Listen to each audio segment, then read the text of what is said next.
हरे कृष्ण, हरे कृष्ण।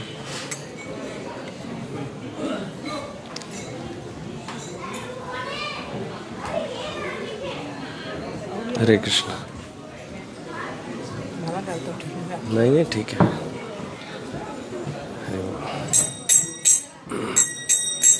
जय राधा माधव कुंज बिहारी,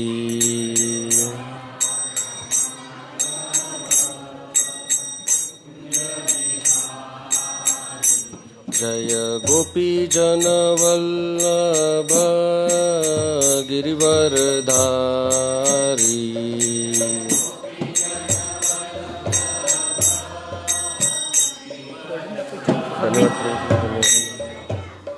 यशोदानंदन व्रज जन रंजन,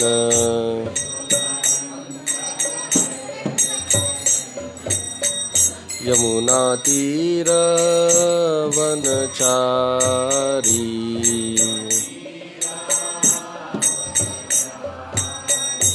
जय राधा माधव कुंज बिहारी।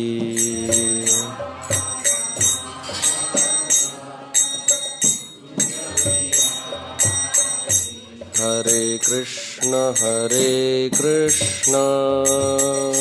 कृष्ण कृष्ण हरे हरे, हरे राम राम राम हरे हरे।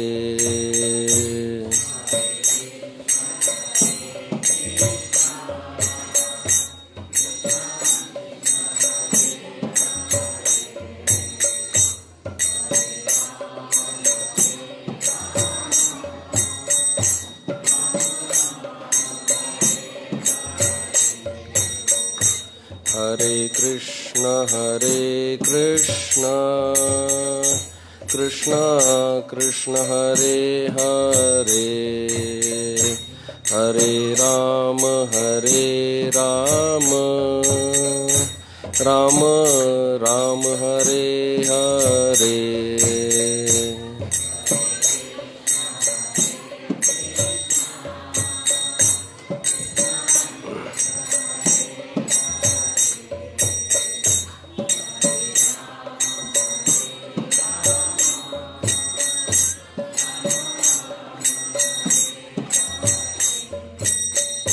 जय राधा गोकुलानंद राधा गोकुलानंद राधे,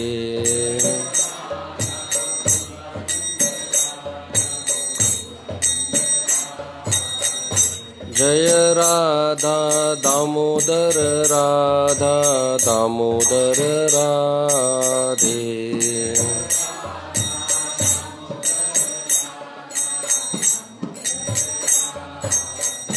जय जगन्नाथ जगन्नाथ बलदेव जय सुभद्रा,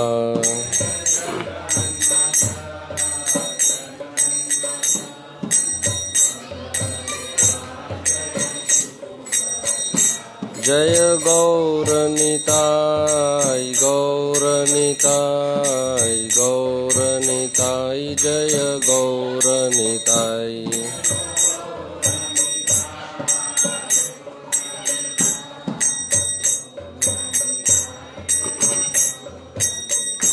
जय जय प्रभुपाद प्रभुपाद प्रभुपाद जय जय प्रभुपाद।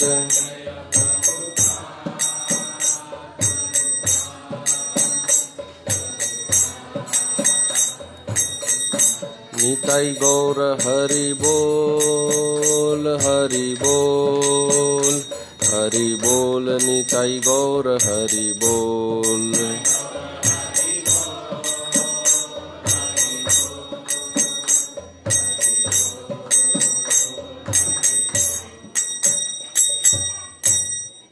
जय ओं विष्णुपाद परमहंस परिव्राजकाचार्य ष्टोत्तर शत श्री श्रीमद् अभय चरणारविंद भक्ति वेदांत स्वामी श्रील प्रभुपाद की जय।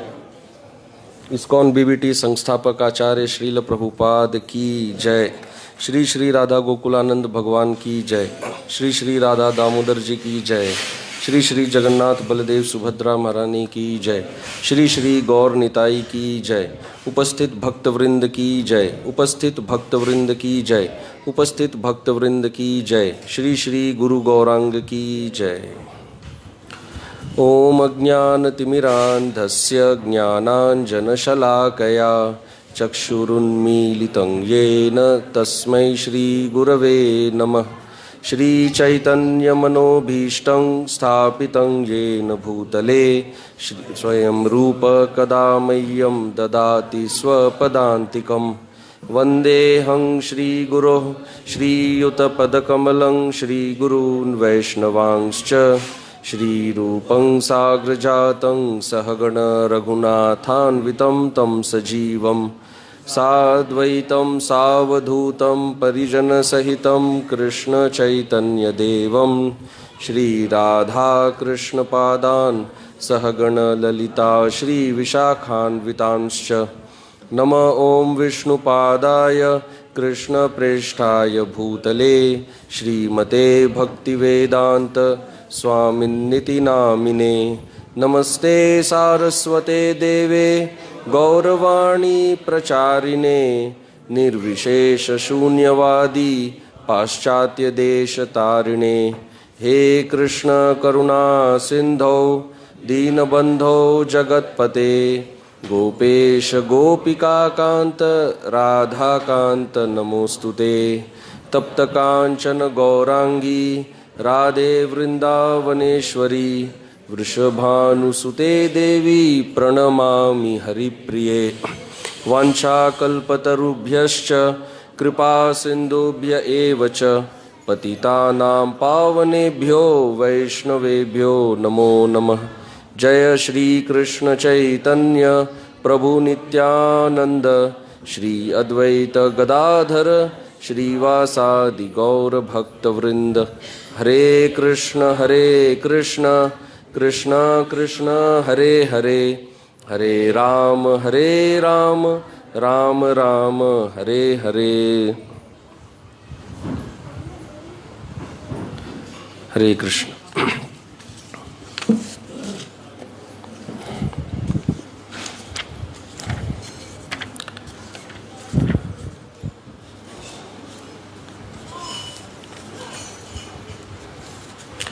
सभी भक्तों का श्री श्री राधा गोकुलानंद मंदिर में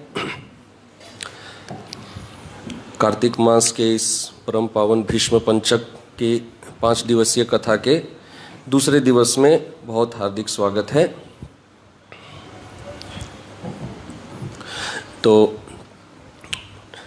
भागवतम के प्रथम स्कंद के 9वें अध्याय में भीष्मदेव अपने जीवन के अंतिम समय में साक्षात भगवान श्री कृष्ण के सम्मुख स्तुति कर रहे हैं। तो ये कथा हमने कल आरंभ की।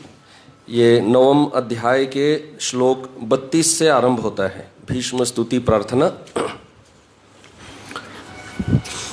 तो 11 श्लोकों में भीष्मदेव भगवान की स्तुति करते हैं। पहला जो श्लोक है 32वां, उसमें वे अपना सब कुछ सर्व समर्पण कर देते हैं भगवान श्री कृष्ण को, जो हमने कल चर्चा की।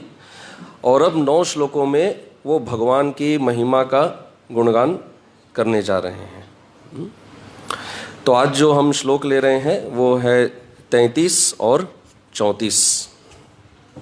तो कल भी हमने बताया था कि ये भीष्म स्तुति के जो श्लोक हैं ये भागवतम के अन्य श्लोकों के जैसे छंद में हम नहीं गा सकते, जो जनरली हम प्रातःकालीन कक्षाओं में हम लोग जैसे गाते हैं। तो ये छंद रेयर होता है, इसको कहते हैं पुष्पिताग्रा। तो इसको 2-2 लाइन करके गा सकते हैं। त्रिभुवन कमनम तमालवर्णम रविकर गौरवराम्बरम दधाने।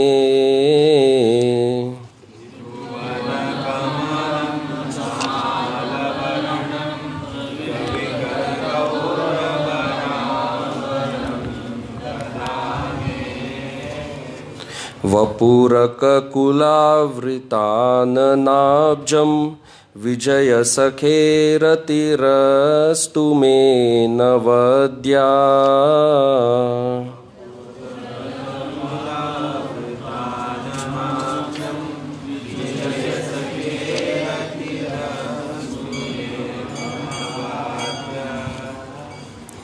त्रिभुवनकमनं तमालवर्णं रविकरगौरवराम्बरं दधाने।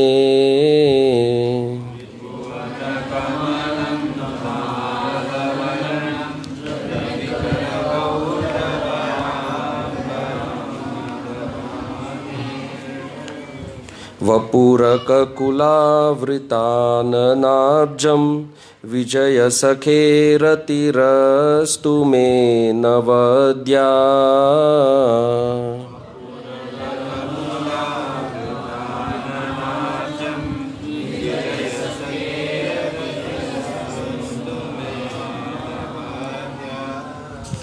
त्रिभुवनकमनं तमालवर्णं रविकरगौरवराम्बरं दधाने।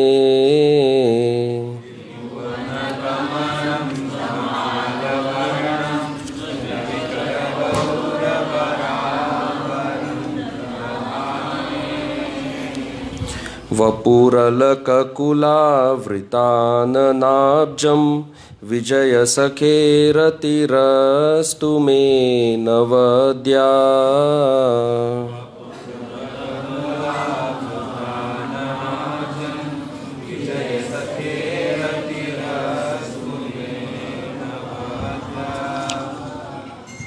कोई एक माता जी एक प्रभु जी कोई गाना चाहेंगे? प्रभु जी।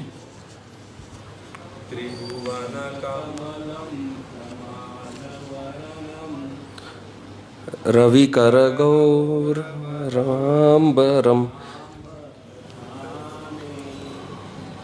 त्रिभुवनकमनं तमालवर्णं रविकरगौरवराम्बरं दधाने।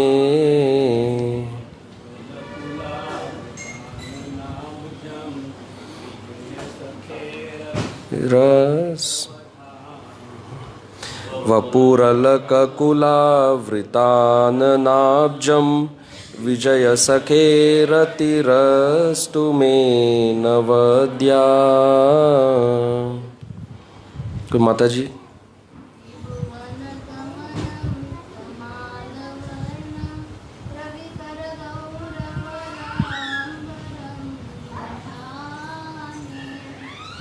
त्रिभुवनकमनं तमालवर्णं रविकरगौरवराम्बरं दधाने।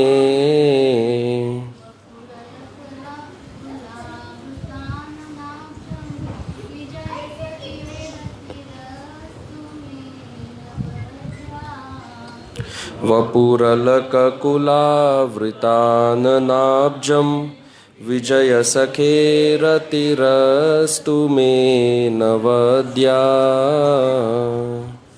श्रील प्रभुपाद द्वारा अनुवाद एवं तात्पर्य। अनुवाद। श्री कृष्ण अर्जुन के घनिष्ठ मित्र हैं। वे इस धरा पर अपने दिव्य शरीर सहित प्रकट हुए हैं, जो तमाल वृक्ष सदृश नीले रंग का है। उनका शरीर तीनों लोकों उच्च, मध्य तथा अधोलोक में हर एक को आकृष्ट करने वाला है। उनका चमचमाता पीतांबर तथा चंदन चर्चित मुख कमल मेरे आकर्षण का विषय बने और मैं किसी प्रकार के फल की इच्छा न करूं। तात्पर्य। जब श्री कृष्ण स्वेच्छा से इस धरा पर प्रकट होते हैं तो वे अपनी अंतरंगा शक्ति के माध्यम से ऐसा करते हैं। उनके दिव्य शरीर के आकर्षक अंगों को देखने की इच्छा तीनों लोकों अर्थात ग्रह मंडल के उच्चस्थ, मध्यस्थ तथा अधोलोकों में होती है। ब्रह्मांड भर में कहीं भी भगवान कृष्ण जैसे सुंदर आकृति के शरीर वाला कोई नहीं है। अतएव उनके दिव्य शरीर के को भौतिक रूप से निर्मित किसी वस्तु से कुछ लेना देना नहीं है। अर्जुन को यहाँ विजेता कहा गया है और कृष्ण को उनके घनिष्ठ मित्र। कुरुक्षेत्र युद्ध के बाद शरशैया पर लेटे भीष्मदेव भगवान कृष्ण की वेशभूषा का स्मरण कर रहे हैं, जिसे वे अर्जुन के सारथी रूप में धारण किए हुए थे। जब अर्जुन तथा भीष्म के मध्य युद्ध चल रहा था, तो भीष्म का ध्यान कृष्ण की चमचमाती वेशभूषा की ओर आकर्षित हुआ था, और इस तरह वे अप्रत्यक्ष रूप में अपने तथाकथित शत्रु अर्जुन की प्रशंसा कृष्ण को अपने मित्र रूप में प्राप्त करने के लिए कर रहे थे। अर्जुन सदा ही विजेता रहे, क्योंकि भगवान उनके सखा थे। भीष्मदेव इस अवसर का लाभ भगवान को विजय सखे अर्जुन के मित्र संबोधित करके उठाते हैं, क्योंकि जब भगवान को उनके भक्तों के साथ जोड़कर पुकारा जाता है तो वे अतीव प्रसन्न होते हैं, क्योंकि भक्तगण उनसे विभिन्न दिव्य रसों से बंधे हुए होते हैं। जब कृष्ण अर्जुन के सारथी थे तो सूर्य की किरणें भगवान के वस्त्रों पर पड़कर चमक रही थीं, और ऐसे किरणों के परावर्तन से उत्पन्न सुंदर रंग भीष्मदेव से भुलाए भी नहीं भूल रहा था। योद्धा के रूप में वे वीर रस में कृष्ण से अपने संबंध का आस्वादन कर रहे थे। विभिन्न रसों में किसी भी रस, बच्चों का बहुत आवाज है,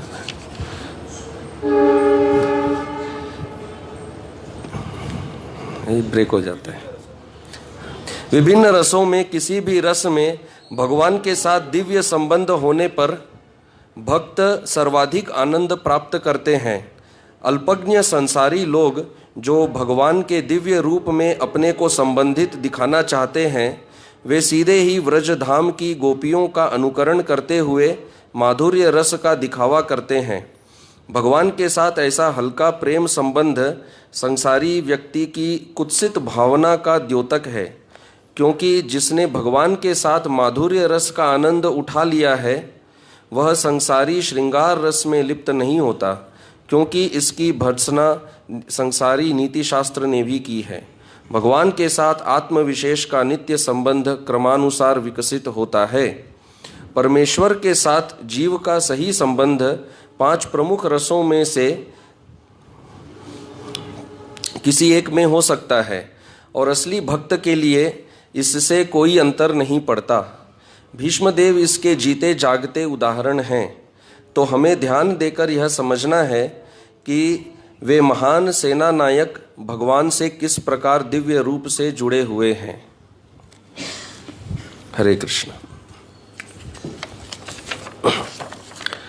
तो कल का जो श्लोक था, जो भीष्म स्तुति का प्रथम श्लोक है, उसमें भीष्मदेव कहते हैं इति, अर्थात मैं अब अपने जीवन के अंत काल में मति रूप कल्पिता वितृष्णा, हाँ, तृष्णाहीन होकर, कोई सभी प्रकार की भौतिक इच्छाओं से रहित होकर अपनी मति को भगवान को समर्पित करता हूँ।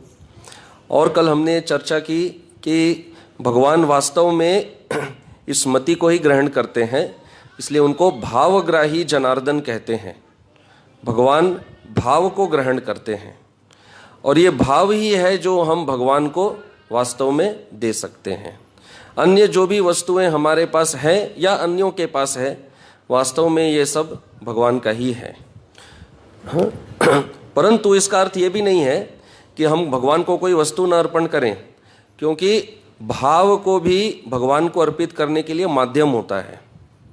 भीष्मदेव के पास तो अभी कोई माध्यम ही नहीं है, वो किसी वस्तु के द्वारा अपने भाव को अर्पित नहीं कर सकते, इसलिए वो केवल मात्र ही भाव अर्पित कर रहे हैं।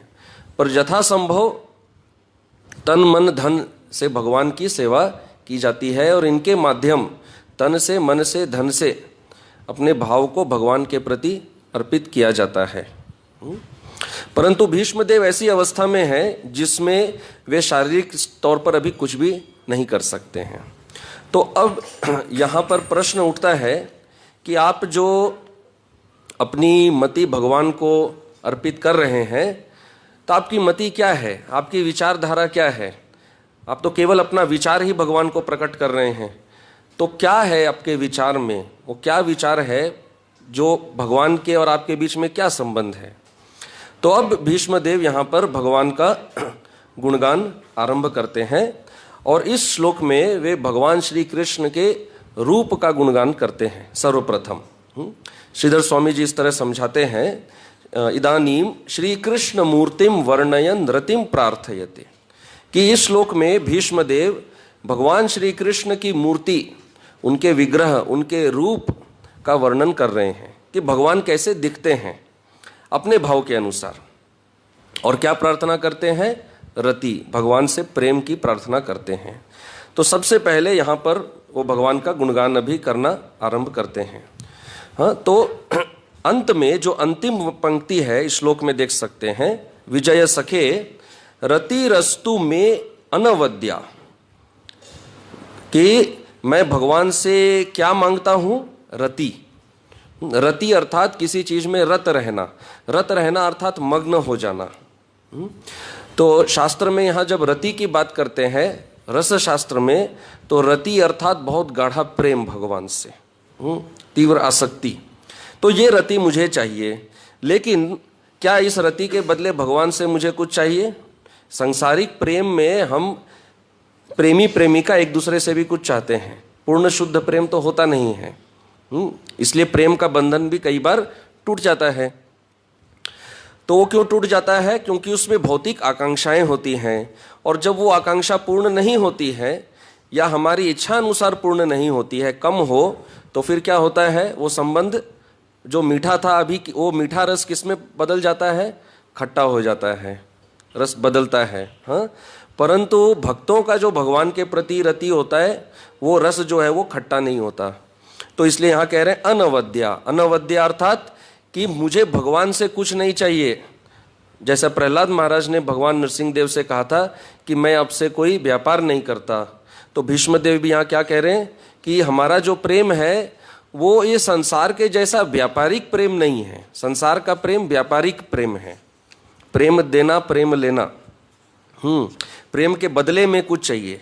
परंतु भगवान का भक्तों के प्रति जो प्रेम होता है और भक्तों का भगवान के प्रति जो प्रेम होता है, इसमें बदले में और कुछ होता नहीं है, केवल देते हैं। भगवान भी केवल देते हैं और भक्त भी केवल देते हैं, एक दूसरे से विपरीत में कुछ चाहिए नहीं। चूंकि कुछ नहीं चाहिए, इसलिए इतना ज़्यादा मिलता है कि उसमें भाव विभोर हो जाते हैं, यही कारण होता है।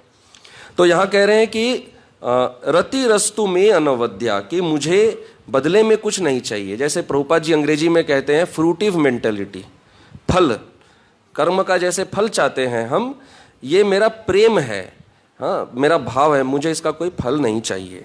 अच्छा, तो अब यहाँ पर अद्वैतवादी एक प्रश्न उठा सकते हैं। क्या प्रश्न उठा सकते हैं? कि आपने पिछले श्लोक में क्या कहा था? मैं अपनी मति को भगवान में डाल देता हूँ। अर्थात अद्वैतवाद की दृष्टि से देखें तो मैं और भगवान क्या हो जा रहे हैं? मर्ज हो जा रहे हैं, एक हो जा रहे हैं। तो इसका मतलब ये जो रति आप मांग रहे हैं, वास्तव में किससे प्रेम मांग रहे हैं? फैन को थोड़ा कम कर सकते, नहीं तो ऑफ कर दीजिए। किससे प्रेम, किसका प्रेम मांग रहे हैं? स्वयं का ही, स्वयं का। क्योंकि अद्वैतवाद में अंत में कौन श्रेष्ठ, किसको, कौन होता है श्रेष्ठ? मैं ही श्रेष्ठ होते हैं, है ना। सोहम, सोहम अर्थात सह अहम, कि वह कौन है? वह मैं हूं। वो कौन? वो जो परमेश्वर है वो मैं हूं, वो परब्रह्म मैं हूं। तो मैं किस पर ध्यान करता हूं फिर? यदि मैं परब्रह्म हूं तो मैं किस पर ध्यान करता हूं? अपने आप पर। फिर मैं किससे प्रेम करता हूं? अपने आप से। तो यदि ये प्रश्न उठे कि वास्तव में आप अपने ऊपर ही ध्यान करना चाहते हैं, अपने से ही प्रेम, स्वतः ही से ही प्रेम करना चाहते हैं, तो भीष्मदेव यहाँ क्या कह रहे हैं? क्लियर कर रहे हैं, नहीं, किससे करना चाहते हैं? चौथी पंक्ति में कह रहे हैं विजय सखे, अपने आप से नहीं। तो भक्त जो है वो अपने अस्तित्व को मिटाता नहीं है। भगवान से प्रेम करने का मतलब ये नहीं कि भक्त का अस्तित्व ही नहीं रहता। अस्तित्व ही नहीं रहेगा तो फिर प्रेम करता कौन है? किसी भी संबंध में दो व्यक्ति होते हैं ना, तो दोनों का अस्तित्व तो रहना चाहिए, नहीं तो संबंध कैसे रहेगा? तो मैंने अपना अस्तित्व नहीं मिटाया है, मैंने मति भगवान को अर्पित की है, पर मेरा अस्तित्व है। तो मैं किससे रति मांगता हूं? विजय सखे। तो महाभारत में अर्जुन के कई नाम हैं। जैसे कि जब विराट पर्व में विराट के लिए जब अर्जुन युद्ध लड़ने गए थे, बृहन्नल्ला थे, तो बाद में राजा का पुत्र जब पूछा, उनसे परीक्षा किया कि आप प्रमाण दीजिए कि आप अर्जुन हैं, तो प्रमाण क्या मांगे कि अर्जुन के 10 नाम बताइए, और अर्जुन ने अपने 10 नाम बताए। तब जो उत्तम है राजा का पुत्र, उनको विश्वास हो गया कि अरे ये मैंने क्या घोर अपराध किया। हाँ, संसार के सर्वश्रेष्ठ धनुर्धारी अर्जुन मेरा रथ खींच रहे थे।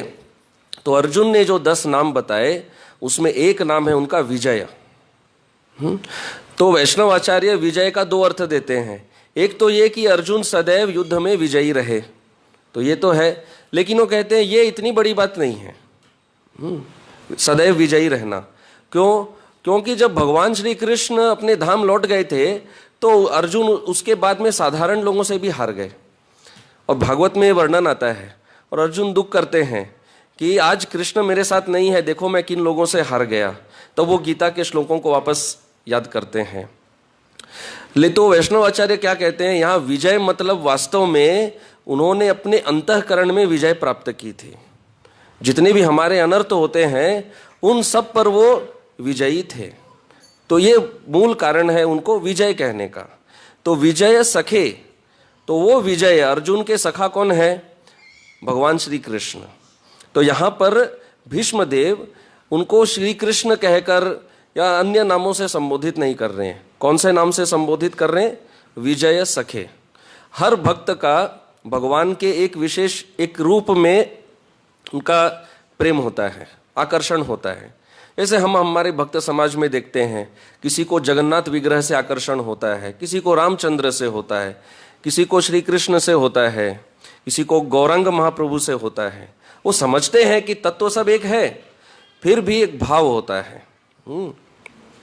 तो शास्त्र में ऐसा कहा जाता है कि भगवान श्री कृष्ण एक है तो इतने सारे रूप क्यों लेते हैं।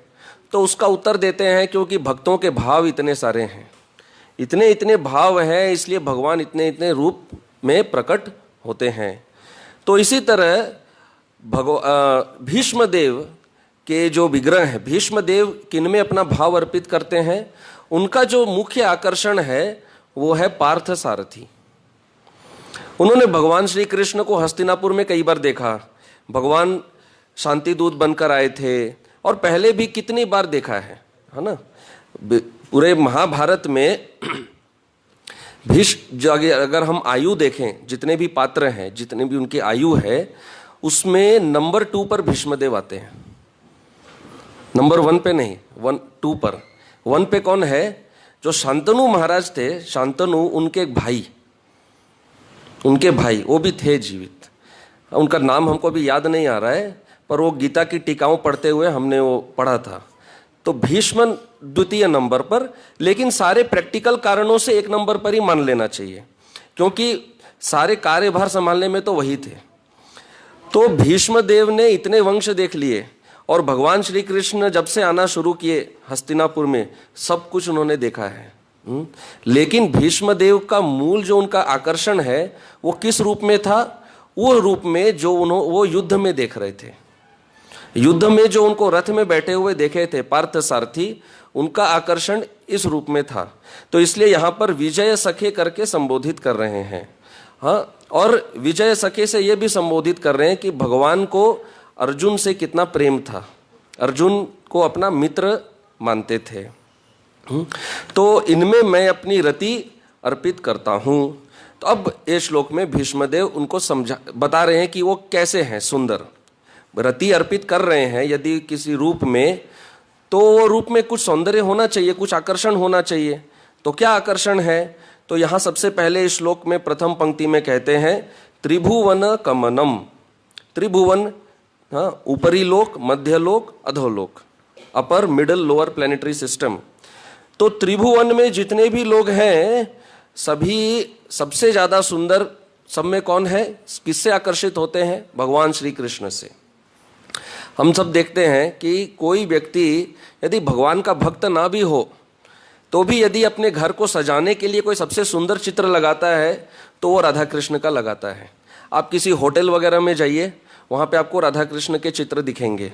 उनमें कोई दिन में एक बार भी कभी शायद अगरबत्ती भी ऑफर नहीं किया होगा, एक फूल नहीं चढ़ाया होगा, लेकिन वो होटल को सुंदर बनाने के लिए, कस्टमर को अट्रैक्ट करने के लिए भी चित्र राधा कृष्ण का ही लगाते हैं।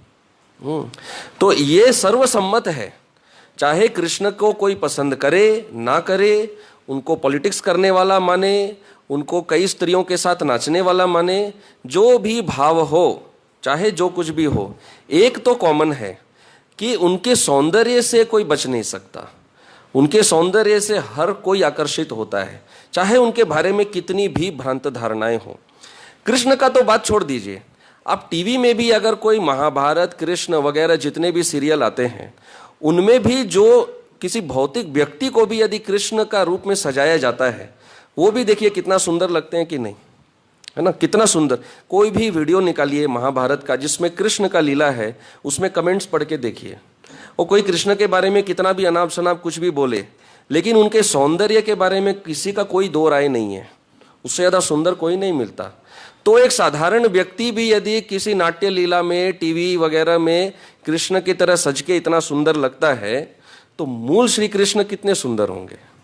तो इसलिए यहाँ कहते हैं त्रिभुवन कमनम, और प्रभुपाद जी यहाँ पर तात्पर्य में कह रहे हैं कि उनके दिव्य शरीर के आकर्षक अंगों को देखने की इच्छा तीनों लोकों अर्थात ग्रह मंडल के उच्चस्थ, मध्यस्थ, अधोलोकों में होती है।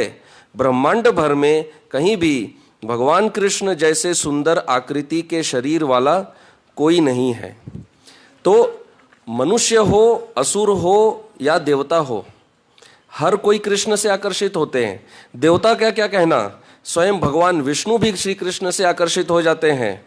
भागवत ये लीला हम सब ने सुनी है कि भगवान विष्णु ब्राह्मण के पुत्र को चोरी कर लेते हैं, और वो ब्राह्मण भगवान श्री कृष्ण के पास जाता है और कहता है आपके राज्य में मेरा पुत्र मारा जा रहा है, हाँ क्या है आपका, कोई वैल्यू ही नहीं है।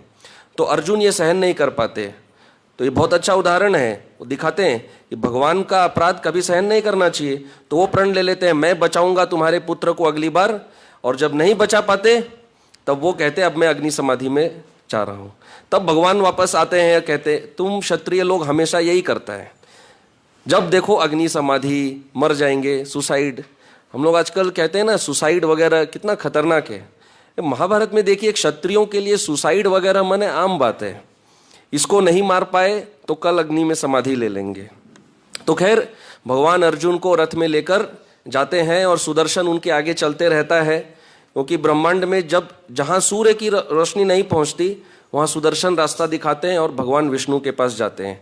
तब भगवान विष्णु क्या कहते हैं कि हे प्रभु, मैं आपके दर्शन चाहता था इसलिए मैंने ये बालक को चुराया। तो विष्णु भी कृष्ण का दर्शन चाहते हैं। कृष्ण के दर्शन के लिए लक्ष्मी भी विष्णु को छोड़ के जाती है। जो पतिव्रता है, परम पतिव्रता लक्ष्मी देवी, वो भी चली जाती है। तो यहाँ कह रहे हैं त्रिभुवन कमनम, नाग पत्नियां, वो कौन सी योनि में है, नाग योनि में, लेकिन वो भी आके भगवान को प्रार्थना करती है कि नहीं करती है। तो कृष्ण के सौंदर्य से हर कोई आकर्षित होता है, इसमें कोई दो राय नहीं है। तो भीष्मदेव यहाँ पर ये कह रहे हैं कि मैं अपनी मति उनको अर्पित कर रहा हूं जो त्रिभुवन कमनम है, उनके सौंदर्य से हर कोई आकर्षित होता है। और फिर क्या कहते हैं, तमाल वर्णम, तो वो सुंदर तो है, सब आकर्षित होते हैं, तो आकर्षित होते हैं तो भी कुछ कारण होना चाहिए। तो यहाँ कारण बता रहे हैं भीष्मदेव कि कृष्ण का शरीर का जो रंग है वो क्या है, तमाल वर्ण। तो तमाल वृक्ष होता है, और इसकी विशेषता ये होती है, वल्लभाचार्य जी ऐसा समझाते हैं कि ये सदैव नील रंग का होता है, नेचुरल, नैसर्गिक सदैव नील वर्ण का ही होता है, ये रंग बदलता नहीं है, सदैव ब्लू कलर मेंटेन करके रखता है ये वृक्ष। ये एक पॉइंट कहते हैं।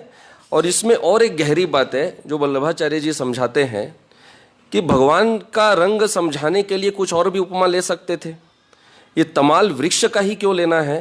वो कहते हैं वृक्ष का स्वभाव होता है कि वो सदैव पर व्यक्ति का हित करता है ना।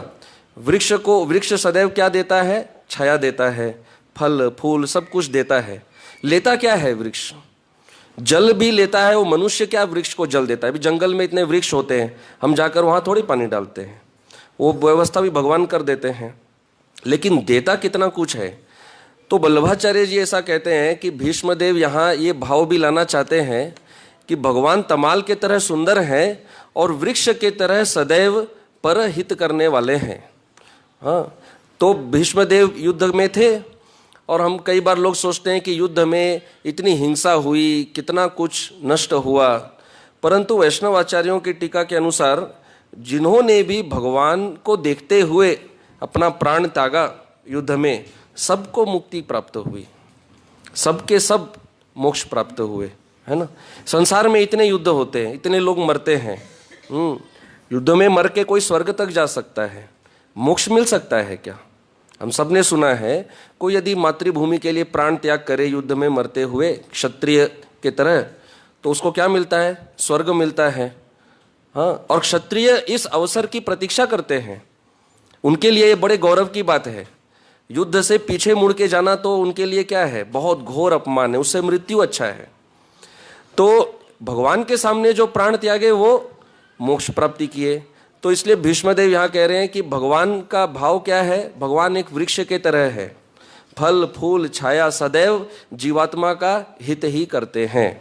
ये अलग बात है कि अज्ञान के कारण जीवात्मा ऐसा समझता नहीं है, पर भगवान सदैव हितैषी हैं। तो उनका रंग कैसा है? तमाल। और फिर आगे और समझा रहे हैं, तमाल तो उनके शरीर का रंग है, लेकिन वल्लभाचार्य जी बहुत इसको अच्छा से इंटरेस्टिंग एक्सप्लेनेशन देते हैं। वो कहते हैं कि ये जो ब्लू कलर होता है, नीला रंग, नीला रंग कब उभर के दिखता है? जब उसके साथ कोई येलो, कोई पीला और लाल रंग आए। ब्लू और येलो, नीला और पीला, ये जो कलर कॉम्बिनेशन है ये सबसे अच्छा कॉम्बिनेशन होता है। तो पीला जब आता है तो नीला बहुत अच्छा दिखता है, और वो इस तरह समझाते हैं कि भगवान एग्जैक्टली यही कलर कॉम्बिनेशन लेते हैं। वस्त्र कैसा पहनते हैं? पीतांबर, जो पीला लाल जैसा है, जो आगे अभी आने वाला है। और शरीर का रंग कैसा है? नीला। तो जब ये पीतांबर धारते हैं तो ये पीतांबर के पीले रंग में वो शरीर का जो नीला रंग है वो अपने आप में बहुत सुंदर है ही, पर ये ऐसा कलर कॉम्बिनेशन होता है, कॉन्ट्रास्ट कलर हम लोग बोलते हैं ना, कॉन्ट्रास्टिंग कलर, तो उसमें वो नील वर्ण बहुत सुंदर दिखता है। तो भगवान का रंग कैसा होता है? श्याम रंग होता है। श्याम मतलब नीला काला ऐसा दोनों होता है। हाँ, ऐसा भी होता है। भौतिक संसार में साधारण तौर पर काले रंग को हम लोग शुभ नहीं मानते, है ना। लाइट कलर अच्छा मानते हैं ना, जैसे हम लोग वैष्णव पोशाक जो पहनते हैं सब लाइट कलर। लेकिन भगवान के जितने सुंदर सुंदर विग्रह है वो कौन से रंग के हैं? सब काले हैं, है कि नहीं? वृंदावन में देखिए कितने सुंदर विग्रह जो है वो कौन से रंग के हैं? हाँ, काला रंग। संसार में किसी व्यक्ति को यदि अपमानित करना हो, राजा लोग किसी को दंड देते थे तो क्या बोलते थे? पूरे नगर में कैसे घुमाओ इसको? मुंह काला करके घुमाओ। हाँ, और हम जो भगवान की पूजा करते हैं उनका मुंह क्या है? कौन सा रंग है? श्याम वर्ण है। दक्षिण भारत में देखिए भगवान विष्णु के इतने सुंदर सुंदर विग्रह कौन से रंग के होते हैं? अधिकतर सब श्याम काले रंग के होते हैं। काला एग्जैक्टली नहीं बोलते, ये सब आध्यात्मिक रंग है इसलिए श्याम बोलते हैं, काला वगैरह नहीं। फिर भी हमारी दृष्टि में तो ऐसा ही है, लेकिन बहुत सुंदर दिखते हैं, है ना। तो चैतन्य चरितामृत का एक ओरिजिनल एडिशन में हमने पढ़ा है, प्रभुपाद जी कहते हैं कि आध्यात्मिक जगत में ये जो डार्क कलर होता है ना, डार्क ब्लू, ब्लैक वगैरह, ये सर्वोच्च सुंदर होता है। इसका अट्रैक्शन बहुत ज़्यादा होता है आध्यात्मिक जगत में। भौतिक संसार में ऐसा नहीं रहेगा। अभी मंदिर के दीवार वगैरह सब काले कर दे, कैसा लगेगा? हाँ? नहीं, लेकिन आध्यात्मिक जगत में ये डार्क कलर बहुत सुंदर लगता है। हाँ, जो हम भगवान के विग्रहों में देखते हैं। तो खैर ये कॉन्ट्रास्ट है, भगवान का तमाल वर्ण। और अभी आगे कह रहे हैं, रवि कर गौर वराम बरम दधाने। तो शरीर तो क्या रंग का है? नीला, तमाल। और पहन क्या रखे हैं? पीतांबर। तो अभी यहाँ पर समझा रहे हैं कि जो भगवान पहन रहे हैं वो कैसा सुंदर है। रवि अर्थात सूर्य। तो प्रातः काल में जो सूर्य होता है उसकी जैसे किरण होती है एकदम उज्जवल निर्मल, सुबह का जो रंग होता है वैसा रेडिश लाल जैसा रंग ये पीतांबर का रंग होता है, ऐसा रहता है। तो यहाँ कह रहे हैं रवि कर गौर, और गौर हम समझते हैं कौन सा रंग होता है, गोल्डन येलो ऐसा रंग होता है। तो ये जो ड्रेस होता है, वल्लभाचार्य जी ऐसा कहते हैं, ये लाल और गोल्डन ये जो मिक्स कलर है कॉम्बिनेशन, ये सबसे सुंदर वस्त्र माना जाता है, सबसे अच्छा रंग, हाँ ऐसा होता है। तो वो कह रहे हैं कि जिस तरह से सुबह जो सूर्य उगता है वो सूर्य अपनी किरण से सब अंधकार को नष्ट कर देता है, तो भगवान का भी जो ये पीतांबर है ये सबके हृदय में आनंद प्रदान करके हृदय के अंधकार को नष्ट करता है। तो ये पीतांबर जो भगवान धारण करते हैं इसकी बहुत महिमा है, ये वस्त्र बहुत महान वस्त्र है। कैसे? एक बार वेदों ने भगवान से प्रार्थना की कि भगवान हम आपके साथ रहना चाहते हैं सदैव, मूर्तिमान वेदों ने। तो भगवान ने उनको क्या वरदान दिया कि आप वस्त्र बन जाओ, पीतांबर। हाँ, तो वास छंदोमयम पीतम, छंदोमय अर्थात वेद, ये जो वेद है ना ये पीत वर्ण, ये भगवान का जो वस्त्र है इस रूप में रहते हैं। तो इसलिए भगवान के वस्त्र का बहुत सम्मान करना चाहिए, और भगवान के वस्त्रों की सेवा ये वेदों की सेवा के बराबर है, ये बहुत महान होता है। तो इसमें और भी गहरा अर्थ है।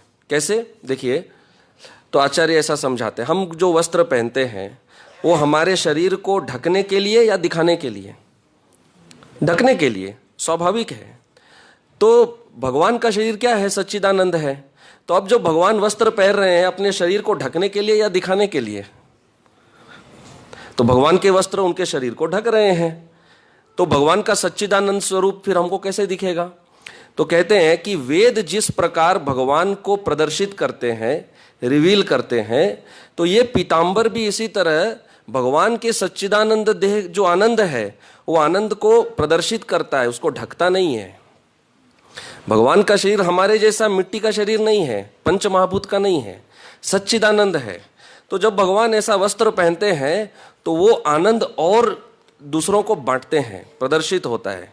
जैसे वेद भगवान को प्रकट करते हैं, इस तरह ये जो भगवान का पीतांबर वस्त्र है ये भगवान का जो गुण है, जो आनंदमय देह है, आनंद, भगवान का देह ही आनंद है, उसको और प्रदर्शित करता है, उसको ढकता नहीं है। तो इस तरह भगवान का ये जो पीतांबर वस्त्र है ये बहुत महान है। और उसके रंग के बारे में हमने चर्चा की कि ये पीतांबर का रंग और भगवान का ये तमाल वर्ण, ये दोनों रंग एक दूसरे के साथ बहुत अच्छा जमते हैं। तो यहाँ अभी आगे कहते हैं रवि कर गौर वर अंबरम दधाने, कि भगवान ने ये स्वीकार किया है। तो अब विश्वनाथ चक्रवर्ती ठाकुर और विषय को आगे बढ़ाते हैं। वो कहते हैं कि भगवान का ये पीत वर्ण जो वस्त्र है ये तो चमकता ही है, लेकिन जब इस वस्त्र पर सूर्य के किरण गिरते हैं तो ये और ज़्यादा चमकता है। सनलाइट जब रिफ्लेक्ट होता है तो ये और ज़्यादा चमकने लग जाता है। पहले से ही बहुत चमकीला है पर और भी ज़्यादा सुंदर लगता है जब सूर्य की किरण इसके ऊपर पड़ती हैं। तो यहाँ पर भगवान के भगवान की कौन सी अवस्था है जो भीष्मदेव गुणगान कर रहे हैं? पार्थ सारथी, वो रथ पर ऐसा वस्त्र पहनकर बैठे हुए हैं। तो इससे ये सिद्ध होता है कि भगवान युद्ध भूमि में पीतांबर वस्त्र पहन के ही बैठे थे। ये तो प्रमाण है। भीष्मदेव से ज़्यादा बड़ा प्रमाण कौन दे सकता है? वो एकदम आमने सामने थे भगवान के, तो वस्त्र का तो प्रमाण मिला।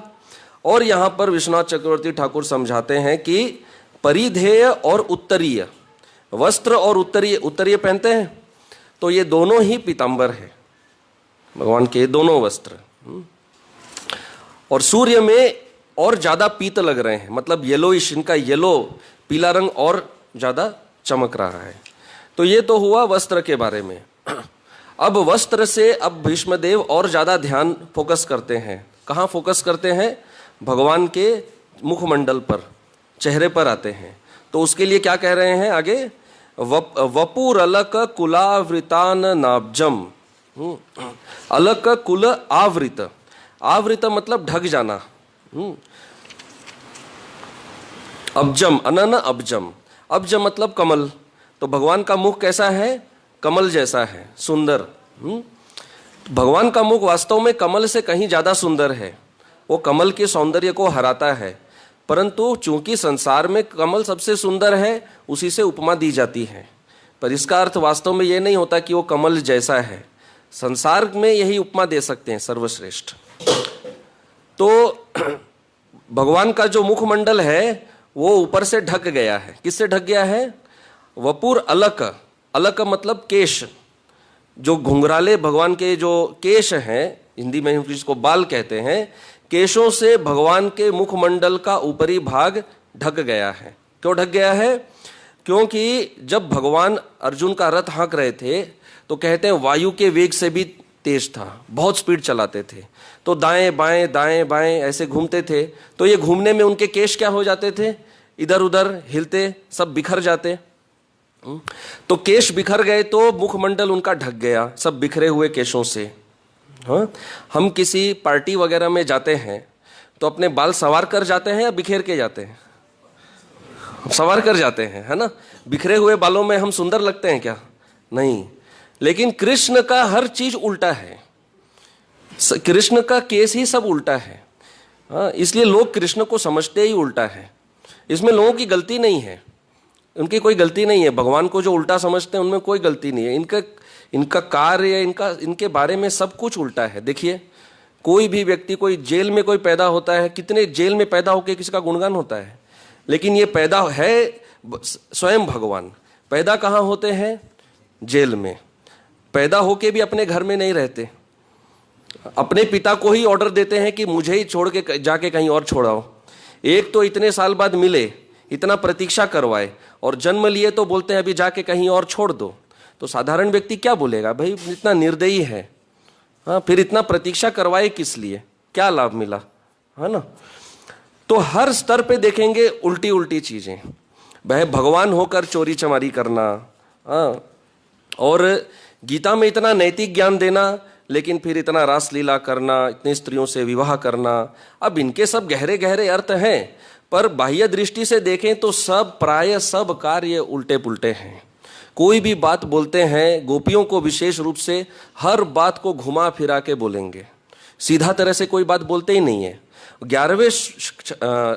11वें स्कंद में एक श्लोक आता है जिसमें भगवान कहते हैं कि मुझे ये घुमावदार बातें बहुत प्रसन्न है, बहुत अच्छी लगती है, सीधा बात मुझे अच्छा नहीं लगता।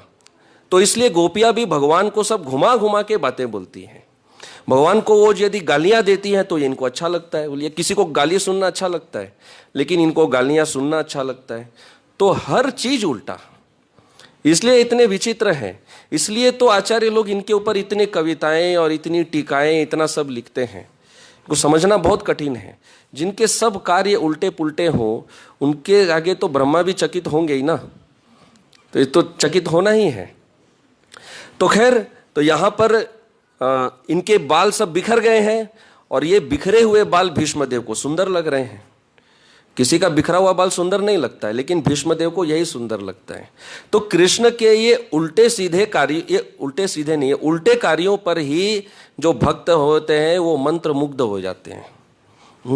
वो चोरी करे तो जाके उसका गुणगान करते हैं, चोर होने पर भजन लिखते हैं। बोलिए, हाँ। तो ये उल्टे कार्य भक्तों को बहुत अच्छे लगते हैं। और भीष्मदेव का भी यही हो रहा है। वो कह रहे हैं कि इनके जो बिखरे हुए बाल थे वो मुझे बहुत अच्छे लगे, उनका मुखमंडल इन बालों से ढक गया था। अच्छा, और क्या? उनके मुख पर पसीने की बूंद थी, तो कमल के वो कैसा लग रहा था? जैसे कमल के ऊपर कोई क्या है, मोती है, वो ऐसे चमक रहा था। कोई व्यक्ति यदि एकदम पसीना में भर के आपके पास आए, क्या सुंदर लगेगा?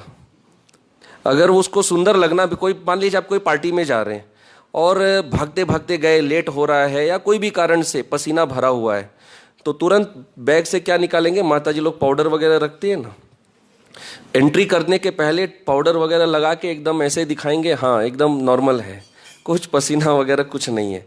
अभी तो पुरुष लोग माताजी लोगों से ज्यादा मेकअप करते हैं। अगर कृष्ण को पता नहीं कृष्ण के जैसा सुंदर लगने का प्रयास कर रहे हैं या क्या, क्योंकि शास्त्रों में कृष्ण का बहुत मेकअप होता है। गोपियां इतने सुंदर से सजाती है, हमारे विग्रहों को देखते हैं हम, डॉट डॉट वगैरह सब ये सब लगाते हैं, है ना। तो आजकल पुरुष लोग ये ट्रेंड ले रहे हैं बहुत अच्छे से सजने का। तो खैर भीष्मदेव यहाँ पर उनका ये सौंदर्य का गुणगान कर रहे हैं। बिखरे हुए बाल से मुख ढक गया है और मुख पर पसीने की बूंद। तो ये वो कह रहे हैं मैं इसको अर्पित कर रहा हूँ अपनी मति, ये गुणगान करते हैं। तो अब यहाँ पर ये जो शब्द है अलक कुल, इसका और एक अर्थ होता है, वो बहुत सुंदर अर्थ है। अल मतलब अल का अर्थ होता है अधिक, और क का संस्कृत में क का अर्थ होता है आनंद, और कुल मतलब होता है समूह। तो ये आंतरिक एक और अर्थ है। ये अर्थ क्या है कि भीष्मदेव ये कहना चाहते हैं कि भगवान जब रथ में उपस्थित थे तो अपने आसपास जितना भी समूह था सब तरफ पूर्ण आनंद बांट रहे थे। पूर्ण आनंद ही आनंद था उस समय, भगवान के इर्द गिर्द सब जगह आनंद बढ़ते जा रहा था। ये एक बात। अच्छा, और क्या यहाँ कह रहे हैं वपु, तीसरी पंक्ति में वपु। तो वपु का अर्थ क्या होता है? व का अर्थ होता है अमृत, और पु मतलब पोषण। तो भगवान अपने आनंद के अमृत से सब भक्तों का क्या कर रहे हैं? पोषण करते हैं। जितने भी लोग हैं सबको अमृत बांट रहे हैं। भगवान के समक्ष रहना ही अपने आप में क्या है? जैसे किसी अमृत के समुद्र के सामने है। बस सामने रहे तो भगवान दृष्टिपात से ही अमृत भर देंगे। और भीष्मदेव के साथ यही हो रहा है। भगवान ने कोई भीष्मदेव का आलिंगन तो नहीं किया।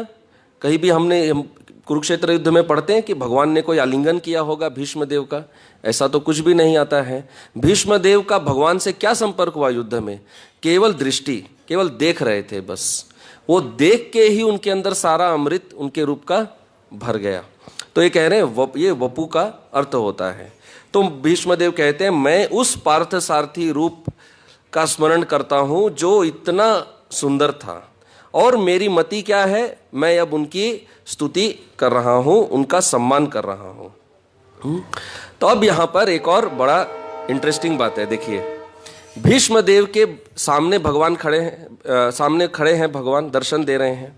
मान लीजिए यदि अभी आप मेरे सामने हैं, अभी देवेंद्र प्रभु मेरे सामने बैठे हुए हैं, ठीक है। तो मुझे यदि प्रभु जी को कुछ कहना है तो मैं उनको कैसे संबोधित करूंगा? क्या उनका नाम लेके बोलूंगा? हाँ, क्या मैं देवेंद्र प्रभु को ऐसा कहूंगा कि मुझे देवेंद्र प्रभु से कुछ काम है?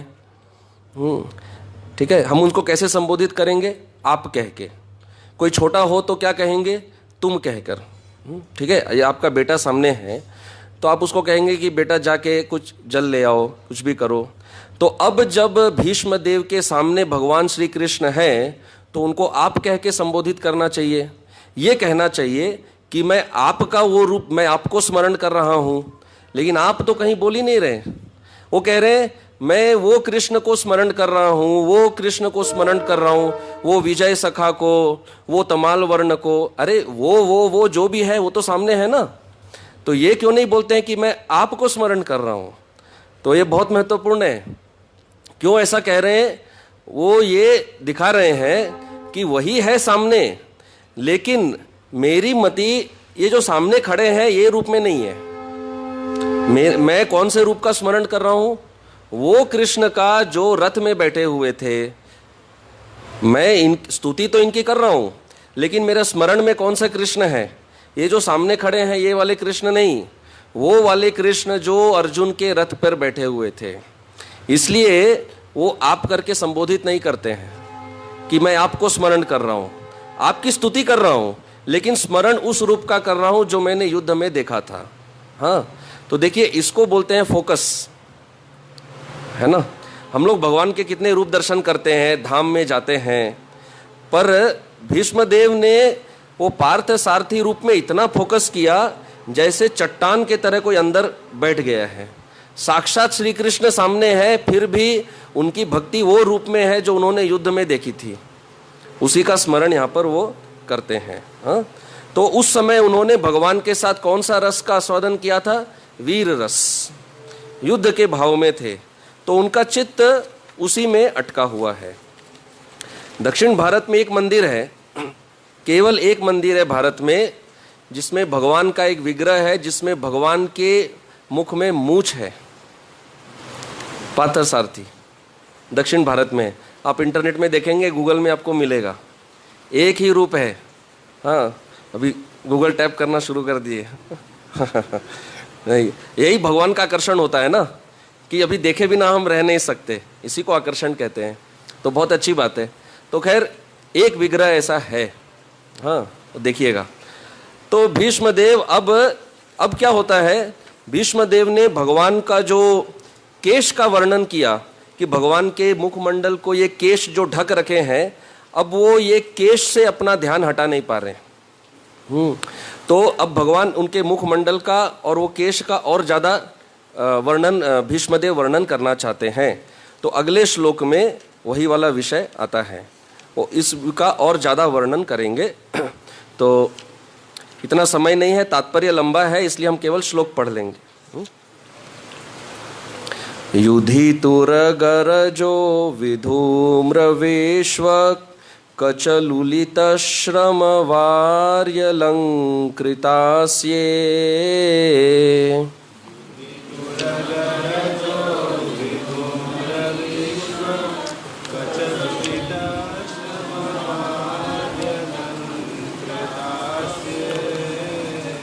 मम निशितशरैर्विभेद्यमान त्वचि विलसत्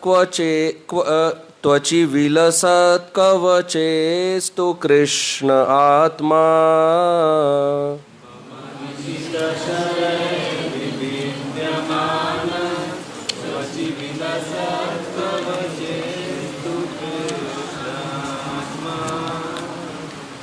श्रील प्रभुपाद द्वारा अनुवाद।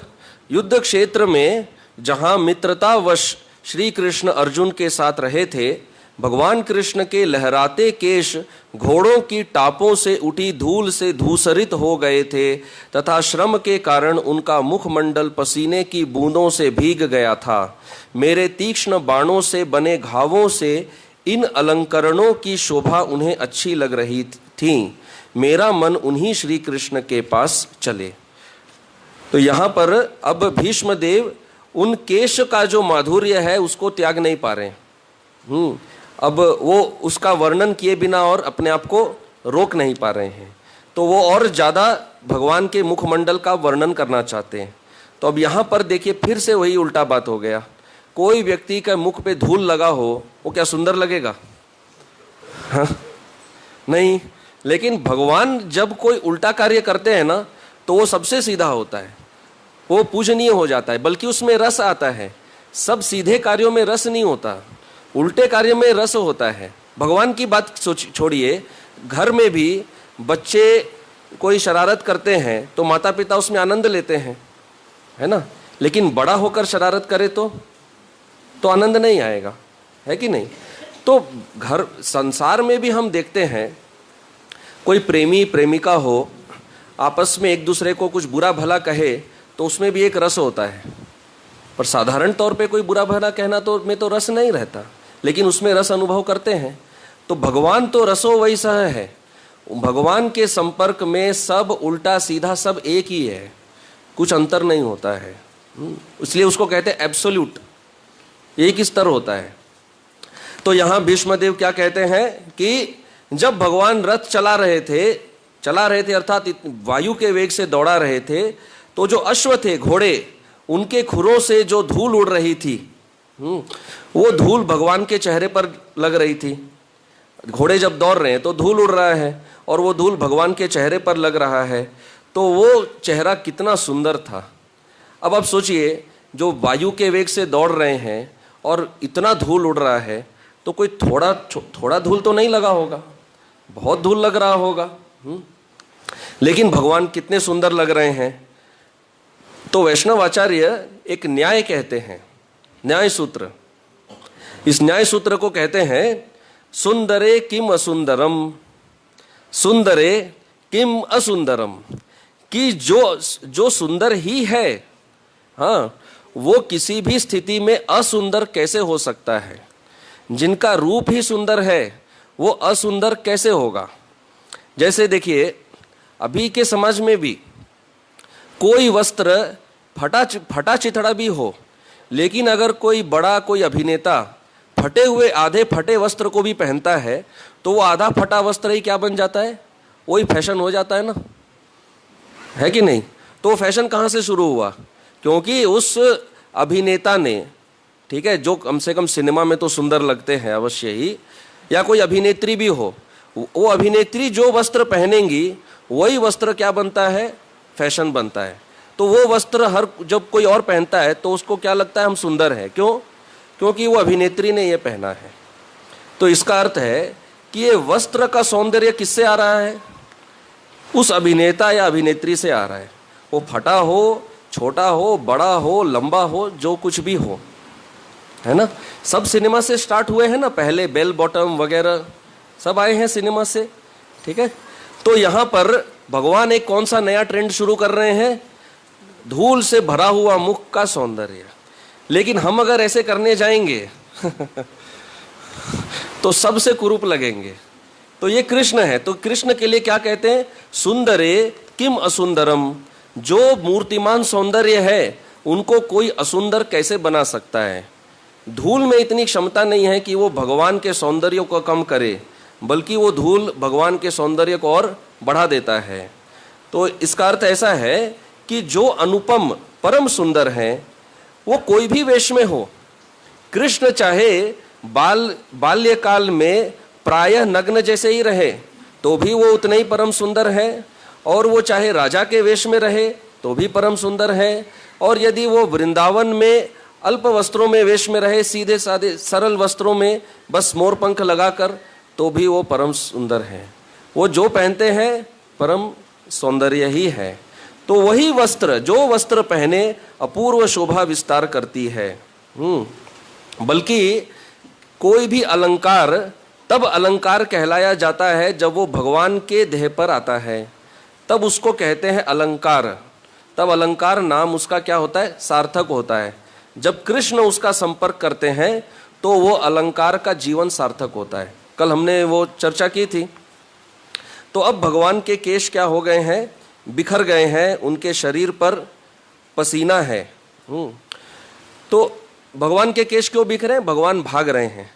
और भगवान किसके लिए भाग रहे हैं? क्या भगवान को कोई भय है? अरे अभी ये मेरे ऊपर, अभी ये बाण छोड़ रहा है तो मैं इधर उधर भागूं, कहीं मुझे बाण न लग जाए। क्या भगवान को कोई भय है?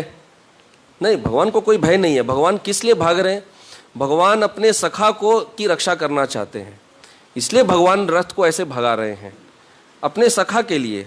तो इससे भगवान का भक्त वात्सल्य प्रकट होता है कि इतनी तेजी से भगवान रथ को भगा रहे हैं। उनके केश बिखर गए हैं पर उनको कोई ध्यान नहीं है ना। उनको कोई ध्यान नहीं है कि उनके केश सब बिखर रहे हैं, उनका शरीर पर पूरा पसीना है, उन्हें ये सब का कोई ध्यान नहीं है।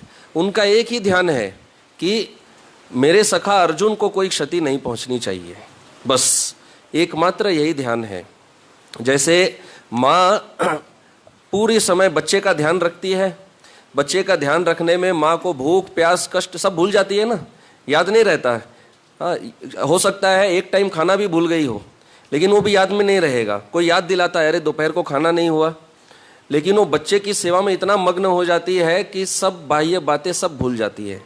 तो भगवान के जो भक्त हैं वो भी कैसे हैं? जैसे गाय का बछड़ा हो, तो भगवान उनका इतना सेवा करते हैं कि भगवान भी अपना सूद बूद सब भूल जाते हैं। केश बिखरे हैं, पसीने में भर गए हैं, इतना मेहनत कर रहे हैं, सब भूल गए हैं भगवान। तो ये उनका भक्त वात्सल्य है। और भीष्मदेव यहाँ पर कह रहे हैं कि जो मैं बाण चला रहा था, भगवान पर भी बाण चला रहे थे भीष्म, केवल अर्जुन पर नहीं, सारथी पर भी चलाते हैं। तो जब जो भीष्मदेव जो बाण चला रहे थे वो भगवान के लिए भी क्या थे? सुखदायी थे। भगवान को भीष्मदेव के बाणों से कोई कष्ट नहीं हो रहा था, सुखदायी थे। क्योंकि ये क्या संबंध है? ये प्रेम का संबंध है, प्रेम, शुद्ध प्रेम का संबंध है। इसलिए भगवान को कोई कष्ट नहीं हुआ भीष्मदेव के बाणों से। तो यहाँ कह रहे हैं मम निशित शरीर विभिद्यमान, विभिद्यमान मतलब बींध देना। किसको बींध देना? त्वची। हाँ, तो त्वची मतलब वास्तव में त्वची मतलब होता है त्वचा, स्किन। तो ऐसा मानते हैं कि भीष्म के बाणों से भगवान की त्वचा भी भीग गई थी। हाँ, पर वास्तव में ऐसा नहीं हुआ था। इसका अर्थ वास्तव में यह है कि भगवान भी वो कवच पहन रखे थे, कवच का थोड़ा भेदन हुआ था, केवल कवच का। पर इतना भी हुआ तो था। तो भीष्म उस समय कौन से रस में थे? वीर रस में। भयंकर युद्ध कर रहे थे और उन्होंने प्रण ले लिया था कि आज मैं अर्जुन को नहीं छोड़ूंगा। तो एक क्षत्रिय भाव होता है, क्षत्रिय को एक बार कोई उकसा दे तो बस वो प्रण ले लेते हैं और फिर एकदम जैसे काल आ गया है सामने। भीष्म उस दिन काल के तरह टूट पड़े थे। तो वास्तव में जो बाण है वो भगवान की त्वचा को भेदी नहीं थी, कवच को ही थोड़ा भेदन किया गया था। तो यहां पर एक बड़ा प्रश्न चिन्ह उठता है भगवत तत्व पर। अब यहां पर थोड़ी तत्व की बात आती है, वो थोड़ा सा चर्चा करेंगे। तत्व क्या है कि भगवान का शरीर को कोई कैसे भेद सकता है, पहला प्रश्न। और भीष्म यदि 12 महाजन में महाजन है, वो भगवान पर बाण कैसे चला सकते हैं? तो ये बहुत महत्वपूर्ण है, ये कैसे संभव है? तो श्रील जीव गोस्वामी इस विषय की थोड़ी व्याख्या करते हैं। जहां पर भी भगवत किसी शास्त्र के कोई भी, वैष्णव शास्त्र के कोई भी तत्व में थोड़ा सा भी कुछ इधर उधर होने का संभावना रहे, ये संभावना रहे कि यहाँ पर कोई एक छिद्र निकल सकता है, तो जीव गोस्वामी उसी चीज को पकड़ लेते हैं और पूरा बाल का खाल निकाल कर छोड़ते हैं। जब तक 100% सिद्धांत सिद्ध न हो तब तक वो छोड़ते नहीं है। तो वो ये विषय को उठाते हैं कि भगवान के शरीर में कोई विकार नहीं आता है। हमारे शरीर में विकार आता है, जन्म लेना, बढ़ना, हाँ, बुढ़ापा एक विकार है, पुत्र जन्म देना, ये सब शरीर के क्या होते हैं? विकार होते हैं। हाँ, व्याधि, मृत्यु, ये सब विकार है। ऐसे 6 विकार होते हैं। परंतु भगवान के देह में कोई विकार नहीं होता है। वास्तव में भगवान इन विकारों से रहित है। क्यों रहित है? क्योंकि भगवान का देह पूर्ण चिन्मय है, सच्चिदानंद है, और भौतिक तत्वों का देह नहीं है, इसलिए भगवान के देह में कोई विकार नहीं आता है। अब यदि विकार नहीं आता तो बाण कैसे भेदेगा? बाण तो केवल भौतिक देह को भेद सकता है ना। भगवान तो पूर्ण आध्यात्मिक है। भगवान कोई भौतिक देह, ऐसा नहीं है कि भगवान कोई आत्मा है जो कोई भौतिक शरीर के अंदर है हमारे जैसे। वो पूर्ण सच्चिदानंद है, पूर्ण आत्मा ही है, वो परमात्मा है। तो जीव गोस्वामी क्या समझाते हैं कि ये जो भीष्म देव की बाण मारने की जो लीला है, यह एक मायिक लीला है, ये वास्तविक लीला नहीं है। मायिक लीला वर्णनमेव, कि यह मायिक लीला है। मायिक लीला का अर्थ क्या है? मायिक लीला अर्थात ऐसी लीला जो वास्तव में नहीं हुई, लेकिन भक्त के भाव को रखने के लिए भगवान उस समय ऐसा प्रदर्शित करते हैं और सबको लगता है कि हाँ ऐसा हो रहा है, जैसे भगवान का कहीं भाग जाना वगैरह। तो ये विशेष रूप से जो लीला है यह मायिक लीला है। वास्तव में भगवान के शरीर में कोई भेदन नहीं हुआ, यह असंभव है, पर भगवान ने ऐसा प्रदर्शित किया। क्यों प्रदर्शित किया? क्योंकि भीष्म देव उस समय भयंकर रौद्र भाव में थे। हाँ, पूरा तरह युद्ध के भाव में एकदम डूबे हुए थे। तो भीष्म देव का जो रस था वो वीर रस था। अब यदि ऐसा अगर भगवान के शरीर को भेद रहे हैं, यदि ये नहीं दिखे तो फिर वो वीर रस होगा कहाँ से? यदि मान लीजिए 2 लोग कोई मुक्का मार, कोई युद्ध लड़ रहे हैं और वो किसी को मार ही नहीं पा रहा है, तो ये कैसा युद्ध है? कोई बॉक्सिंग मैच हो रहा है, हवा में थोड़ी मुक्का मारेगा, शरीर पे ना मुक्का मारेंगे। शरीर पे लगना तो चाहिए। जब सामने वाले को लगता है, दर्द होता है, तभी तो वो अगले ओपोनेंट को रस मिलता है ना उसमें कि हाँ कुछ फाइट मारा। आप बॉलिंग कर रहे हैं तो विकेट उड़ेगा तभी तो बॉलिंग का मजा आएगा। हवा में थोड़ी केवल बॉल फेंक रहे हैं, कोई एक लक्ष्य है, तो लक्ष्य को जब भेदेंगे तभी तो उसका रस आता है। तो यदि भगवान ऐसा प्रकट ना करे कि उनका शरीर भी भेदा जा रहा है, तब तक तो वो रस आएगा ही नहीं। फिर भीष्म देव का बाण मारने का मतलब ही क्या हुआ? बाण लक्ष्य तक जाना चाहिए, है ना। तो फिर ये प्रश्न उठेगा, चलो ये तो ठीक है, लेकिन भीष्म को ये सब करने की क्या आवश्यकता है? आवश्यकता ये है कि ये भगवान ही उनके हृदय में ये सब क्या करते हैं, भगवान ही ये भाव लाते हैं। क्यों भाव लाते हैं? क्योंकि भगवान इस संसार में वीर रस का आस्वादन करना चाहते हैं, जो भगवान अपने धाम में नहीं कर सकते, है ना। ये जो युद्ध का रस है, ये इस भौतिक जगत में जो धाम है, भगवान जो लीला करते हैं, इसी जगत में होता है। गोलोक वृंदावन में ये चीज संभव नहीं है। वहां भगवान किसके साथ युद्ध करेंगे? हाँ, मूल द्वारका अयोध्या, वहां पे ये सब नहीं हो सकता। मूल अयोध्या में कोई रावण थोड़ी है जो भगवान वहां पर कोई रामायण युद्ध थोड़ी करने वाले हैं, वो तो यहां संभव होता है। इसलिए इस धरती पर जो लीलाएं होती है बहुत विशेष होती है। ऐसी लीलाएं होती हैं जो वो धाम में भी नहीं होती है, वो केवल यहीं पर होती है। उसमें से ये ऐसा एक है, जैसे कुरुक्षेत्र का युद्ध, वहां कोई कुरुक्षेत्र युद्ध नहीं होता। तो यहां पर वास्तवत्व विरोधात, जो वास्तविक सत्य है उससे कुछ विरोध प्रदर्शन भगवान करते हैं। क्या प्रदर्शन करते हैं? कि देखो मेरा शरीर भी क्या हो रहा है, भेदा जा रहा है। ये एक बात है। दूसरी बात कि युद्ध में ऐसे कई लोग थे जो भगवान से द्वेष करते थे, जो असुरी भाव वाले थे। तो भगवान गीता में क्या कहते हैं? ये यथा माम प्रपद्यन्ते तांस तथैव भजाम्यहम्। जो मेरे पास जैसा भाव लेकर आता है, मैं उसी भाव में आदान प्रदान करता हूं। तो यदि कोई भगवान से द्वेष करना चाहता है जानबूझकर, तो भगवान उसके द्वेष, भगवान क्या करते हैं फिर? उसी का ठीक है पोषण करते हैं। ठीक है, यही करना चाहते हैं, यही करो। तो ये कैसे करते हैं? भगवान उनके सामने दिखाते हैं, देखो मैं हार रहा हूं, तुम मुझसे द्वेष करते हो ना, युद्ध करना चाहते हो, हाँ तुम जीत रहे हो। भगवान ने जरासंध के साथ ये किया ना, जरासंध को ये विश्वास दिलाया कि नहीं कि हाँ देखो मैं कायर हूं, मैं भाग रहा हूं, और उसने विश्वास कर लिया। तो उसका द्वेष और अहंकार जो है क्या हुआ, और बढ़ गया। तो इस तरह ही भगवान इसको भी पोषण कर देते हैं, जो द्वेषी हैं, दिखाकर कि हाँ मैं वास्तव में, तुम लोग यही सोचते थे ना कि ये कृष्ण कोई भगवान नहीं है, ये कृष्ण क्या है, मायावी है। दुर्योधन ने यही कहा था जब कृष्ण ने अपना विश्व रूप दिखाया था आंशिक स्तर पर, तब दुर्योधन ने क्या कहा? ये सब मायावी है, ये इसका बचपन से आदत है ये सब माया करने का। तो कृष्ण ने दिखाया, हाँ देखो वास्तव में मैं भगवान नहीं हूँ, तुम्हारा भीष्म भी मेरे शरीर का भेदन कर रहे हैं। ये किस तरह का भगवान है जिसका शरीर पर बाण लगे? ये कोई भगवान है? और जिनके शरीर को खुद बाण भेदे वो दूसरे की क्या रक्षा करेंगे? लोग यही सोचते थे ये कृष्ण क्या कर लेगा। कृष्ण ने तो फिर भी प्रण भी ले लिया है कि ये तो कोई वस्त्र शस्त्र उठाने वाला भी नहीं है, ये अपना रक्षा नहीं कर सकता है भीष्म की बाण से, अर्जुन का क्या रक्षा करने वाला है? ये किसी का रक्षा नहीं कर सकते। तो भगवान इस तरह के जो विपरीत भाव है इसका भी पोषण कर दिए ऐसी माइक लीला से कि हाँ ऐसा है देखो। लेकिन भीष्म देव इसमें क्या फंसे नहीं है, भीष्म की मति भ्रष्ट नहीं हुई है। तो उस समय भीष्म देव में थोड़ा सा, जीव गोस्वामी ऐसा समझाते हैं, दैत्य भाव आ गया था। दैत्य भाव मतलब क्या? थोड़ा असुर भाव।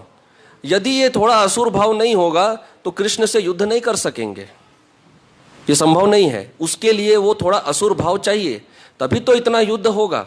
ऐसा नहीं है कि भीष्म देव ने कोई ड्रामा प्लान करके आया है कि आज मैं एक युद्ध का ड्रामा करूंगा, नाटक रचाऊंगा। कोई नाटक नहीं था। वास्तव में वो बाणों से भेद रहे थे, वास्तव में बाण चला रहे थे, भगवान के सामने कोई ड्रामा नहीं कर रहे थे। उनके अंदर, जीव गोस्वामी कहते हैं, वास्तव में दैत्य भाव उस समय आया था। लेकिन अब जब भगवान सामने प्रकट हो गए हैं, अब भीष्मदेव उसके लिए थोड़ा पश्चाताप कर रहे हैं कि ये मैंने क्या किया। हाँ, जो एक तरफ तो ये पार्थ सारथी का मैं इतना गुणगान कर रहा हूं, ये मेरे पूज्य भगवान है और उन्हीं का शरीर को बाण से भेद रहा था। लेकिन वो तत्व समझ रहे हैं कि वास्तव में वो अंतःकरण में समझते हैं कि भगवान को उससे सुख ही मिल रहा था। फिर भी सुख देने के और भी तरीके होते हैं, है ना। भगवान का पूजा कर ले में, भगवान को भोग लगावे, भजन कीर्तन करे, बाण मार के सुख देना, यही एक तरीका मिला। ये कौन सा तरीका है पूजा करने का? बाणों से पूजा? भाई पूजा फूल से किया जाता है, बाण से नहीं। लेकिन युद्ध रस में तो ऐसा ही होगा, युद्ध का रस में। तो वैष्णव आचार्य कहते हैं भीष्म ने युद्ध में बाणों से ही भगवान पर पुष्प वर्षा की। वो बाण भगवान के लिए पुष्प ही थे। जैसे पुष्प प्रिय होते हैं, वो बाण भी भगवान को उसी समय वो क्या लगे, अच्छे लगे। तो भगवान इस तरह से ऐसे विरोधाभास की लीलाएं प्रकट करते हैं। स्कंद पुराण में एक बहुत महत्वपूर्ण श्लोक आता है जिसमें यह तत्व सिखाया जाता है। क्या कहते हैं कि असंगश्च अव्ययो अभेद्यो अनिग्राह्यो अशोष्य एवच। भगवान विष्णु असंग, भौतिक गुणों का संग नहीं करते। अव्यय, भगवान के शरीर का कोई व्यय घटन नहीं होता। अभेद्य, भगवान के शरीर को कोई भेद नहीं सकता। अशोष्य, भगवान के शरीर को कोई सुखा नहीं सकता। जो सब कुछ आत्मा के लिए भगवान गीता में कहते हैं, अशोष्य वगैरह सब कहते हैं। विद्धो असृगाचितो बद्ध इति विष्णु प्रदृश्यते। लेकिन भगवान विष्णु प्रदर्शन करते हैं, क्या करते हैं कि मैं भी बंध रहा हूं, मेरा शरीर का भी भेदन हो रहा है, हाँ देखो मेरी भी मृत्यु हो रही है। भगवान कृष्ण ने अपने लीला के अंत में दिखाया ना कि मैं कितना कमजोर हूं, कितना निर्बल हूं। एक व्याध ने एक बाण से मेरे पैर में एक बाण मारकर क्या कर दी, मेरी हत्या कर दी। लोग ऐसा ही मानते हैं, ऐसा ही सोचते हैं। आप सोचिए, साधारण रूप से भी किसी के पैर में बाण मारने से वो मर जाएगा? हाँ, हृदय में मारे तो ठीक है मरेगा, पैर में मारे तो कोई मरता है? हम लोग कई बार सुनते हैं कि इतने सारे वीर जवान होते हैं, युद्ध में लड़ते हैं, पैर में गोली लगता है ना, लेकिन पैर में गोली लग के कई जीवित रहते हैं कि नहीं रहते? हाँ, भगवान को पैर में एक बाण मार दिया, वो भी कोई व्याध, कोई भीष्म वगैरह का बाण नहीं था जो इतने प्रकांड ब्रह्मचारी वो इतना फोर्स से मारेंगे। एक हंटर व्याध कितना मारेगा, कितना फोर्स से, वो भी तलवे में, उससे क्या किसी का भी मृत्यु होगा? एक साधारण व्यक्ति का नहीं हो सकता। वो लोग मानते भगवान उससे मर गए ना। कॉमन सेंस के ही विरुद्ध है। इसमें शास्त्र तर्क तो बहुत दूर की बात है, उसकी तो आवश्यकता ही नहीं है, तो कॉमन सेंस के विरुद्ध है। दूसरी बात, यदि कोई हमारी हत्या करने का प्रयास करता है तो क्या हम उसको गोल्ड मेडल देंगे? हाँ, लेकिन जीव गोस्वामी कहते हैं भगवान ने उनको गोल्ड मेडल दिया, क्या कि आप वैकुंठ जाओ। आपने हमारे लिए क्या सेवा की, हमारे पैर में क्या मारा, बाण मारा, इसके लिए हम आपको रिटर्न गिफ्ट दे रहे हैं। क्या मेडल दे रहे हैं? वैकुंठ प्राप्ति। कोई ऐसा करता है? कोई ऐसा नहीं करता है। तो इसलिए ये सब कोई बड़ा तर्क हो तो फिर भी समझ में आता है, लेकिन ये तो साधारण कॉमन सेंस में ही नहीं फिट होता है। तो खैर यहां पर कह रहे हैं भगवान विष्णु ऐसा प्रदर्शन करते हैं। क्यों करते हैं? असुरान मोहयन, केवल असुरों को मोहित करने के लिए, असुरों को यह विश्वास दिलाने के लिए कि मैं वास्तव में सक्षम नहीं हूं, मैं समर्थ नहीं हूं। उनका इस भाव को पोषण कर देते हैं, असुरी भाव को। देवः क्रीडत्येषु सुरेष्वपि, तो हम देखते हैं कि भगवान किसी देवता के साथ खेल रहे हैं। कोई भगवान मोहिनी रूप लेकर देवताओं के बीच में नृत्य कर रहे हैं। मनुष्यान मध्यया दृष्टिया, मनुष्यों के बीच में भी घूम रहे हैं, छोटे बच्चे के तरह घूम रहे हैं। लेकिन न मुक्तेषु कदाचन, जो मुक्त आत्मा है, जिनको ज्ञान है, जो इस संसार से परे हैं, वो कभी इस भ्रम में नहीं फंसते कि नहीं ये विष्णु नहीं है। वो अच्छे से जानते हैं कि ये हमारे भगवान विष्णु ही है। वो चाहे खेले कूदे, युद्ध करे, नृत्य करे, बैठे रहें, जो भी अवस्था में हो, हर अवस्था में वो विष्णु है। चाहे ऐसा लगे कि उनकी मृत्यु हो रही है, उनके शरीर में बाण मार रहे हैं, लेकिन जो मुक्त व्यक्ति है वो समझते हैं। तो कौन नहीं समझते हैं? जो बद्ध है वो नहीं समझते हैं। तो इसीलिए बद्ध व्यक्ति को लिए भगवान ने क्या दिया है? शास्त्र दिया है कि हम सत्य को यथारूप समझें, अपनी दृष्टि से न समझें। हमारी दृष्टि से तो यही लगेगा कि भगवान कृष्ण सक्षम नहीं है, परंतु शास्त्र दृष्टि से देखना होगा, शास्त्र चक्षु। तो क्या भीष्मदेव की दृष्टि गलत थी? भीष्मदेव भगवान के ऊपर बाण मारे जा रहे हैं, तो उनकी दृष्टि क्या गलत थी क्या? नहीं। यद्यपि उनमें दैत्य भाव समाया था।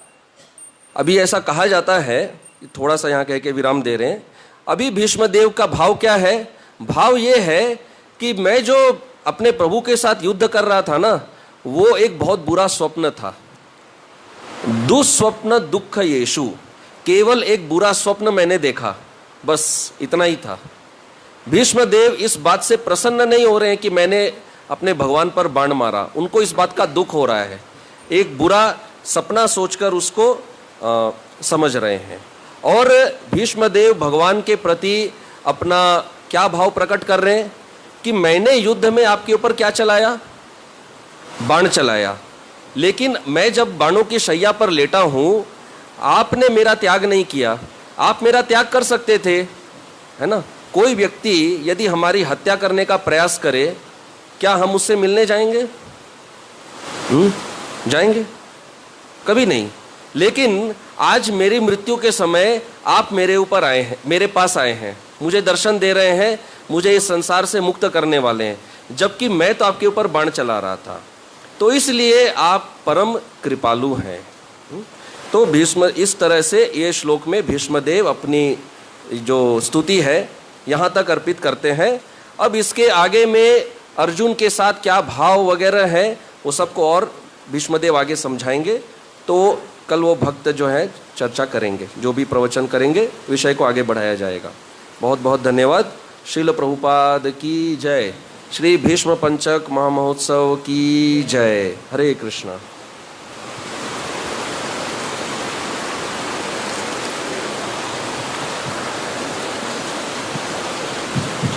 हरे कृष्णा। आज के सुंदर कथा के लिए धन्यवाद देते हैं, अभिनंदन देता है प्रभु को। 3 बार जोर से हरे बोल। ये कथा 5 दिन चलेगी। आज कथा का दूसरा दिवस था। कल, परसों और शुक्रवार को भी ये कथा होगी।